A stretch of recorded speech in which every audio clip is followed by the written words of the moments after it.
আপনার ফাইল ছিল, পাশাপাশি আমি বলছিলাম টেস্ট করার জন্য। তারপর জরায়ুতে টিউমারও ধরা পড়ছে। 1 মাস ওষুধ আপনি খেয়েছেন, খাওয়ার পরে পাইলসও চলে গেছে, জরায়ু টিউমারটাও চলে গেছে।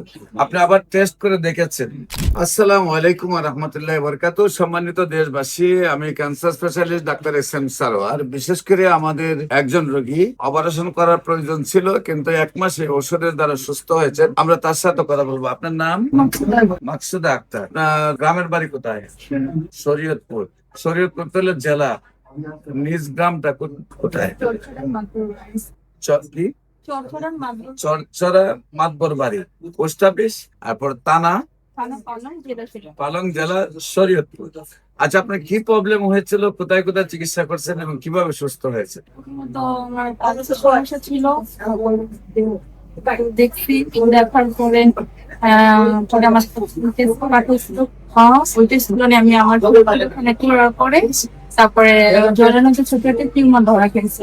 পরে আপনার কুরিয়ার মাধ্যমে আমি 1 মাসের মেডিসিন নিয়েছি। তারপরে ওই 1 মাস করার পরে টেস্ট করতে বললাম। তারপর টেস্ট করার পরে আপনার আপনার ফাইল ছিল, পাশাপাশি আমি বলছিলাম টেস্ট করার জন্য। তারপর জরায়ুতে টিউমারও ধরা পড়ছে। 1 মাস ওষুধ আপনি খেয়েছেন, খাওয়ার পরে পাইলসও চলে গেছে, জরায়ু টিউমারটাও চলে গেছে। আপনি আবার টেস্ট করে দেখেছেন। বিশেষ করে যেখানে আপনারা জানেন পাইলস অপারেশন করলে আবার হয়ে যায়, এবং আপনার চিজ গুলা বা টিউমার গুলা অপারেশন করলে আবার হয়। ন্যাচারালি যদি সুস্থ হয় তাহলে সেটা সুন্দরভাবে সুস্থ হয়ে যায়, আর হয় না। আমরা বিশেষ করে বলা থেকে 4 মাসের ভিতরে সুন্দরভাবে সুস্থ হয়, এবং নিয়মিত 1 বছর ওষুধ সেবন করলে বডিতে কখনো আর তার লাইফের মধ্যে টিউমার বা চিজ বা অশ্বফাইল কেস হবে না। আল্লাহর রসুলের রহমতে ওনার নিয়মিত 1 মাস ওষুধ সেবন করার পরেই উনি সুন্দরভাবে সুস্থ হয়েছেন। বিশেষ করে আপনারা দোয়া করবেন উনি যেন আজীবন ভালো থাকেন, এবং আমরা ওনাকে নিয়মিত 1 বছর ওষুধ সেবন করাবো, যাতে আর জীবনে ওনার বডিতে টিউমার না হয়, যাতে ওনার শরীরে আপনার কোনো ধরনের পাইলস বা অশ্বফাইলস হয় না, বা কোনো ধরনের চিস্ট না হয়।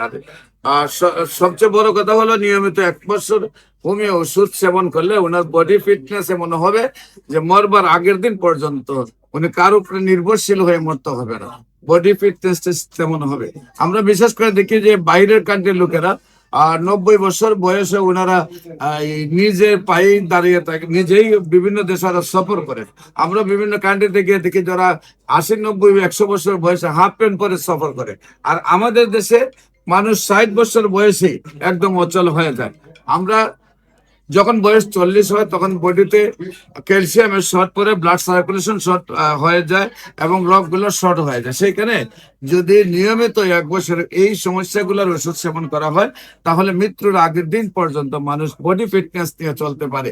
তাই আমরা ওনাকে যেহেতু ফাইলসের জন্য চিকিৎসা করব, টিউমারের জন্য চিকিৎসা করবো, পাশাপাশি ওনার বডি ফিটনেস যেন মরবার আগের দিন মতো ভালো থাকে সেই চিকিৎসাগুলো আমরা করব। আপনারা দোয়া করবেন উনি যেন আজীবন ভালো থাকেন। যে কোনো প্রয়োজনে আপনারা স্ক্রিনে দেওয়া নম্বরে যোগাযোগ করুন। সবাইকে ধন্যবাদ। আসসালামু আলাইকুম ওয়া রাহমাতুল্লাহি ওয়া বারাকাতুহু।